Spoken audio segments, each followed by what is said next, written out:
マ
ルチブランドフランチャイズ戦略というのを今私た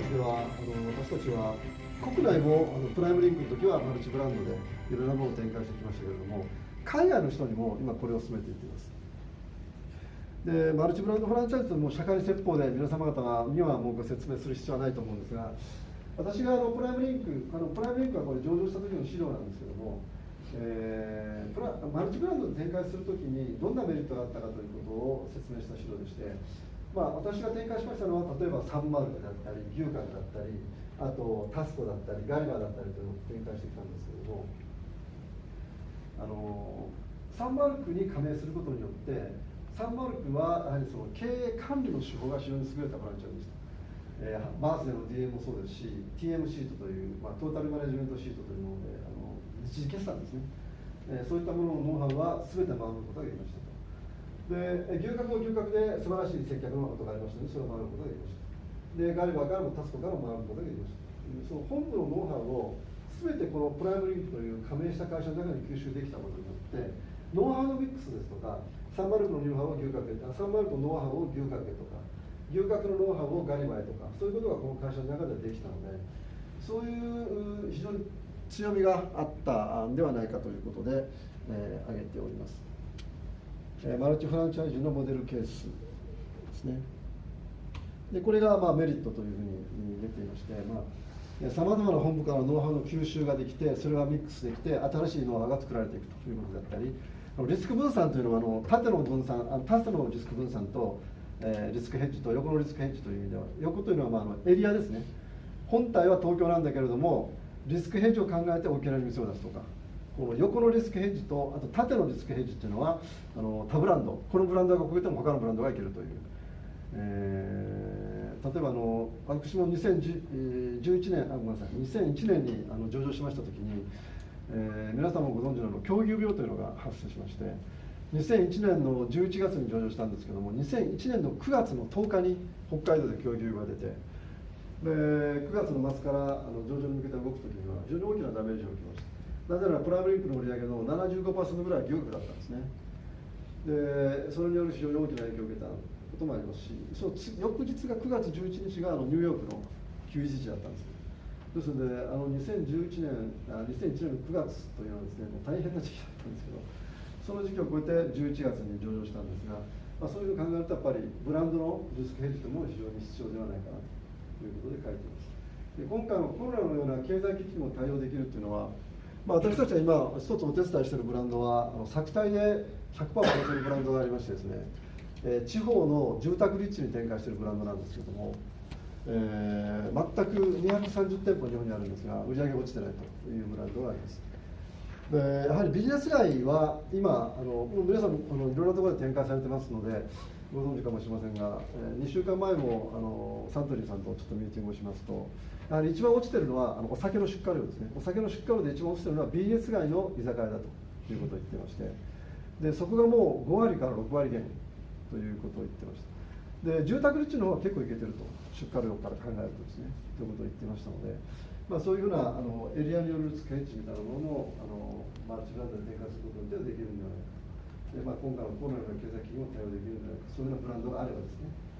他ブランドでやることによって可能なんではないかと思っています。人材の移動による社員成長と経験値のアップというのは、同じブランドだけをずっと5年も10年もやってると飽きがきますので、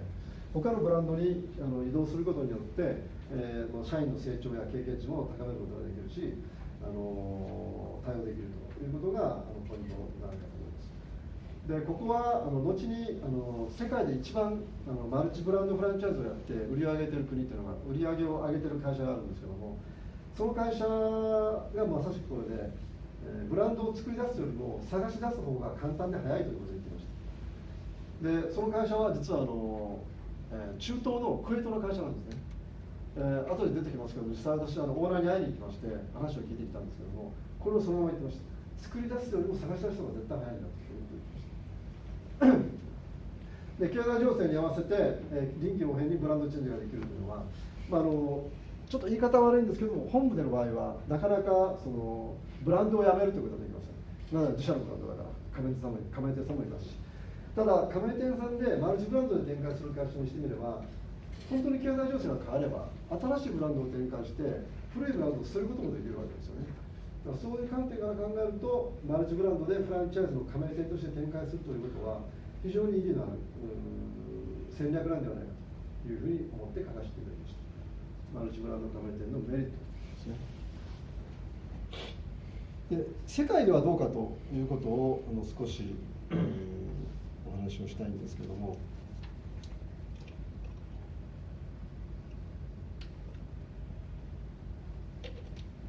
こちらに年商2000億、3000億円の日本円でですね、年商3000億、2000億のフランチャイズ加盟企業がありますというふうに書いてあります。で私のプライムリンクは上場した後でも大体売上で200億あったかなかったかぐらいなんですけども、世界に目を向けるとこのマルチフランチャイズで加盟しかしてない会社なんだけれども、年商1000億とかこういう会社がもうゴロゴロしてるんですね。でトップクラスの年商3000億円以上ということで、日本の飲食の本部の売上、よりも、トップ3に入るような売上を加盟店だけでやってる会社があるということです。例えば中東と書いてありますけども、ミッドイーストですね、あそこには13ブランドの外食フランチャイズに加盟して20カ国で1800店舗、6万人の雇用を目指している会社もありますということに書いてあったり、スターバックスに加盟してというシェイクシャックとかいろいろやってる会社もありますということなんですが、それはどんな会社かといいますと、こちらで世界のマルチフランチャイズランキング、前回、谷田さんからご要望いただいて、調べてみてくれないかという、日経の賞の時にですね言われたんで、若干ピックアップしてみたんですけども、1位、このアルシャヤというのが実は売上4000億やってるんですね。でブランド数は90ブランドで、エリアは中東北アフリカって書いてあります。中東と北アフリカですね。中東北アフリカ、あと、ポーランドとかヨーロッパもやってました。で90ブランドやって4000億で店舗数も4000店舗でした。4000店舗の加盟店を展開する会社というのが、私が調べた中では世界1位でRCIという会社です。で2位は、アメリカーナ、これも3000億円ぐらいやってまして13ブランドで、これも中東の会社なんですね。で3位、4位、5位というのはこれアメリカでして、ブランド数は少なく4ブランド、2ブランド、3ブランドで、アメリカのそのマルチ FCG というのが売上は2000億も1500もあるんだけども、1500円もあるんだけれども、ブランド数が少ないのはやはりアメリカの特徴として、まず1店舗加盟して、例えばマクドナルドに1店舗加盟しました。でそこで自分たちの会社で5店舗やりました。で5店舗やった時に体力がついてきて、で他のフランチャイズが辞めたいっていうのをどんどん買収していくんですね。だから5店舗やってるところが10店舗買収して15店舗になる。マクドナルドだけはですね。で20店舗になった時にさらに5店舗買収してという、そういう形で、非常に成長しているのがアメリカのマルチフランチャイズのマルチブランドの会社の特徴で、ブランド数はそんなに多くあるんですよ。ケンタッキーだったらケンタッキーだけ、あっても2つ3つ4つ、マクドナルドだったらマクドナルドだけ2つ3つ4つという展開ですね。逆に中東とかこういったところの会社はもう他ブランドを一気に展開するというのが特徴でして、こういうふうな形になっています。でトップ2はこのいずれも未上場でして、売上とか大体推定なんですけども、ウィキペディアとかああいったものに出てきます、見ていきますと、こういうふうな機構になっています。でアメリカーナは今日はちょっとピックアップしてないんですが、アルシャだけピックアップをさせていただきました。で実際にアルシャヤというのはクウェートが本部なんですけども、私がお会いしたのはサウジアラビアですね、リヤドに行きまして、去年の1月かな、サウジアラビアというのは今は韓国ビザ発行されてますけど、当時はもう発行されてなくてですね、ジェトロさんの方にお願いして向こうの招聘状をいただいてビザを取ってサウジアラビアに飛んだんですけども、そのリヤド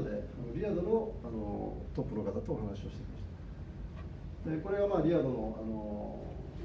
アルシャン本部ですね。で1時間ぐらいの面談だったんですけれども、この方がサウジアラビアのリヤドのトップで、アルシャーという、同族なんでアルシャーという方なんですけど、実際ブランドこんなブランドなんですね。もう多分皆さんもご存知のブランドたくさんあると思うんです。H&M とか、アイホップとかですね、ピンクベリーとかで、こういうブランドをキッザニアもそうですね、スターバックスもそうです、PF チャンもそうですね、シェイクシャックもそうですね、ディアン・ディルカもそうですね、こういったものをずっと展開しているのがアルシャイという会社でして、で彼が言ってたのが先ほど言いました作るより探す方が早いと。でアメリカから世界中からいろんなブランドを探して、アメリカのブランドだけではありません、ヨーロッパのブランドもありますので、自分たちの国で展開していくんだというやり方戦略ですね。非常に面白いマルチブランドの戦略だというふうに思います。で日本のブランドは何があるかというと、実際面談の中で出てきましたのは、一つはダイソーで、もう一つは2つしかないんですね。もう一つは無印、この2つだけです。無印とダイソーしかやってません。でなぜ日本のブランドをやってないんですかと、興味ないんですかという話をしましたら、日本のブランドは情報を発信してないとわからないって言ってましたね。ですからアメリカのブランドとかどんどん情報発信してくるんだけども、日本のブランドは外に出てこないので何があるのかもわからないという、そういう言い方をしてます。無事ですね。ですので面白いものがあるんだったらみたいなことを言ってましたので、日本のブランドも面白くパッケージがしっかりしたものであればですね、多分展開されるんではないかなと、面白いものであれば展開するんではないかというふうに思います。こういう会社ももうすでに世界に出ていますので、フランチャイズという切り口で考えてマルチブランド、いろんなものを展開していくということが、いろんなリスケッチしながらマルチブランドのメリットを享受しながら展開することが可能ではないかなというふうに思います。で世界へ提案するマルチフランチャイズ戦略というのは、私たちの会社が今私たちがサポートしている、私たちの加盟店として展開している方たちにも、マルチブランドで、世界中でやりましょうということを提案していまして、1ブランドやって終わりではなくてですね、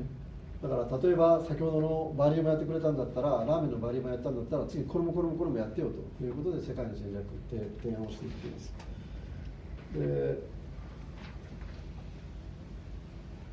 彼らも一つやって成功すると、また土屋さん何か紹介してって話になってくるので、それが今どんどんこう増えてきてる感じなんですけども、例えばこれは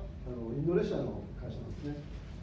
でこれは北海道のカフェでミーティングしてますけれども、カフェをやりたい、すでに今彼らは展開しているのは、